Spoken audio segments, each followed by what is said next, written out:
There are towns that seem to exist outside of time, places where life moves slowly, where the same families have lived for generations, and where the rhythm of everyday life feels unchanged by the world beyond.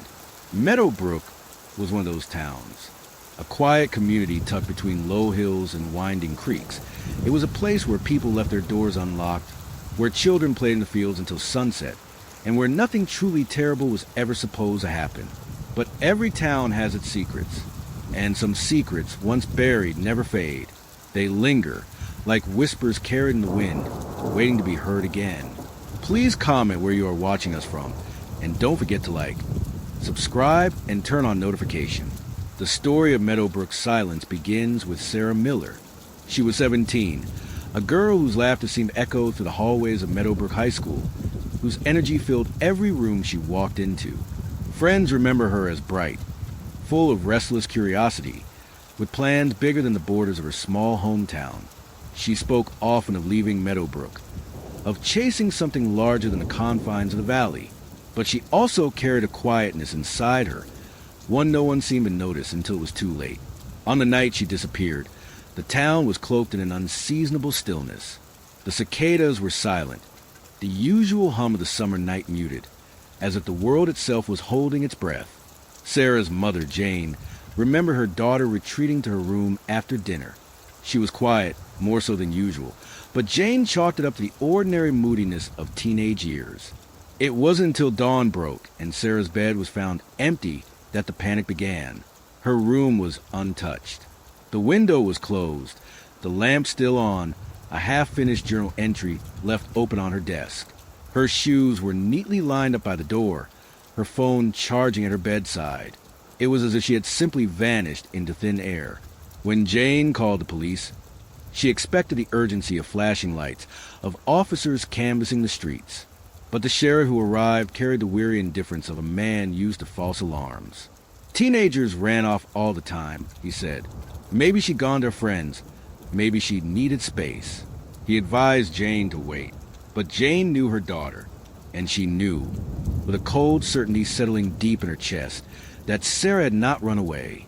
By nightfall, when Sarah did not return, the town rallied. Volunteers combed the woods and fields, their flashlights cutting through the dark. Cars crawled along back roads, drivers peering into the ditches. Posters with Sarah's photograph of her wide, unguarded smile frozen in time appeared in shop windows and on telephone poles.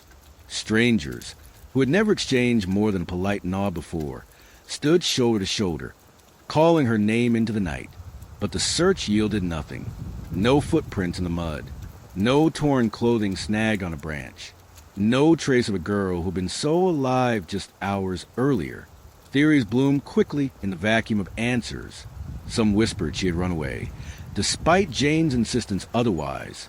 Others suggested darker possibilities, that she had been taken, that someone in Meadowbrook itself was responsible. Jane, hollow-eyed and desperate, clung to the hope of answers.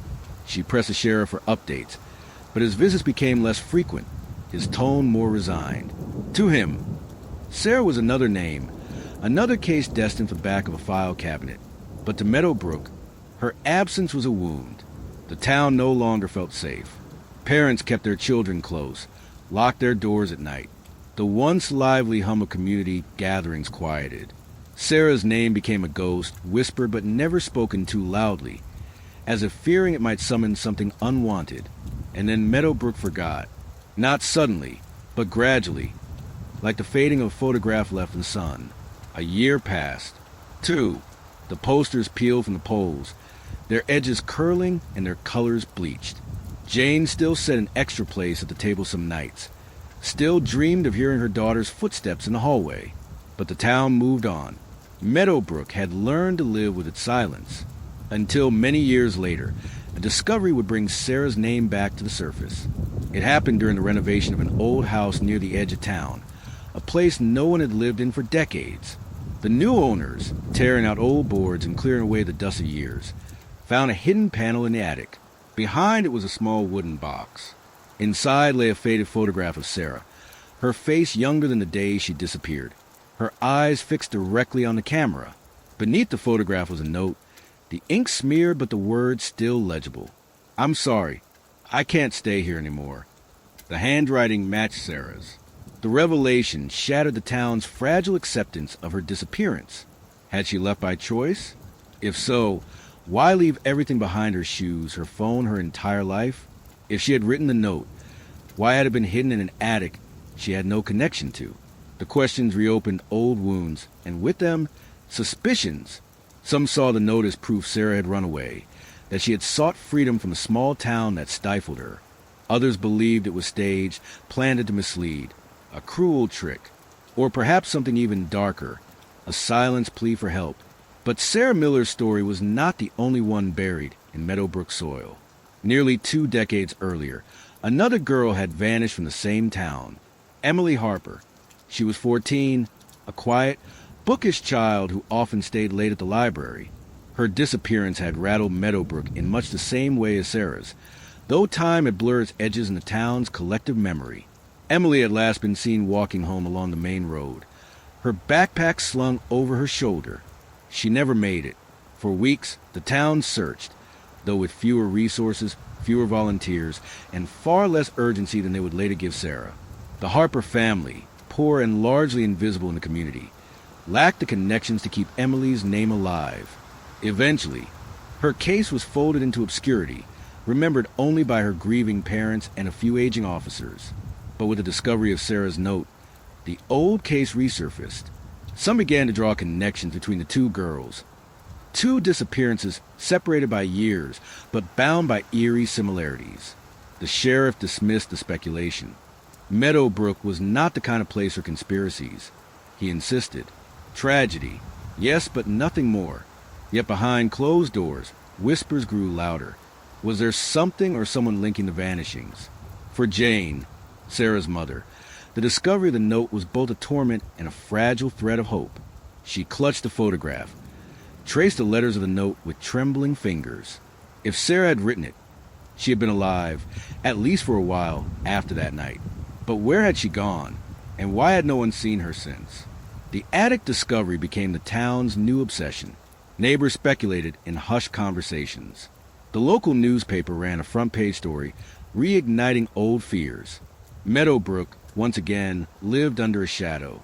The silence of Sarah's room remained unchanged. Her journal, with its half-finished entry, still sat on her desk.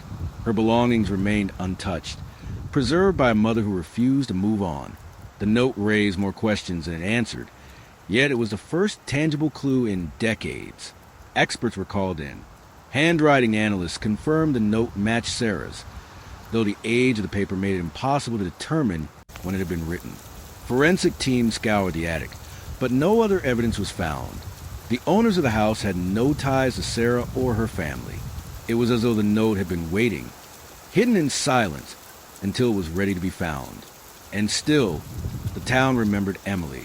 Her parents, now elderly, sat in their crumbling house at the edge of town, watching as Sarah's case revived the attention Emily never received.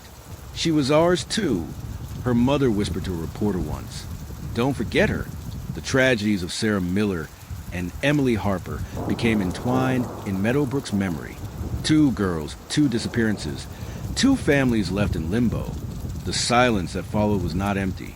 It was heavy, oppressive, filled with questions that might never be answered. What happened to Sarah Miller? What became of Emily Harper? Were their fates connected? Or were they separate threads of sorrow woven into the same fabric of Meadowbrook's history? No one could say for certain. What Meadowbrook did know was this: the past does not stay buried. Secrets find their way to the surface, no matter how carefully they are hidden. And sometimes, the silence of a town speaks louder than words. The stories of Sarah and Emily lingered, haunting Meadowbrook like shadows at dusk. To this day, their names are spoken in low tones, reminders of the truth no one wants to face, that even in the quietest of towns, darkness can find a way in. And when it does, it never truly leaves. Please like, comment, subscribe, and turn on notification. Thanks for watching.